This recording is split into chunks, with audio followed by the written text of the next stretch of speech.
है जी।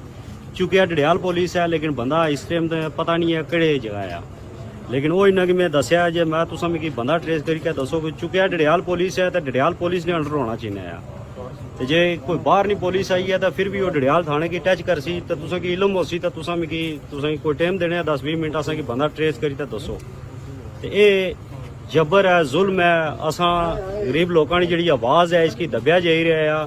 और तकी गिनो तुसा असा एक अपनी आज़ादी राय हक रखने असा अपनी जी आज़ादी की गल है वो असा करी सकने जे असा अपनी आज़ादी की भी गल करसा तो यही अदारे उठी के साड़ी जुबान पर ताला लासन तो यह जुल्म है, यह सितम जरीफी है। कतन असा ना इसी पहले जुल्म बर्दाश्त किया है तो ना असा बर्दाश्त करने ये जितने भी हथकंडे इस्तेमाल कर सन असा की दबाने की कोशिश कर सन ना इंशाल्लाह इससे पहले असा झुके हाँ इंशाल्लाह डटे हुए हाँ साढ़े हौसले बुलंद हैं तो इंशाल्लाह बुलंद रह सन तो वो असा इन्हों को बरामद भी कर सा जो साड़ा और नौजवान किया है। तो थोड़ी देर बाद जड़ा असा आवाम की गुजारिश है जे तकरीबन कुछ देर बाद असा अगला लाएमल देसा वो जड़ी भी कार्रवाई असा करनी हुई जड़ा लाएमल देना होया वो आवाम साढ़े नाल राबते च रहे तो इंशाल्लाह ये एक मजलूम इसरार की आवाज़ नहीं है, पूरे कश्मीर की आवाज़ है।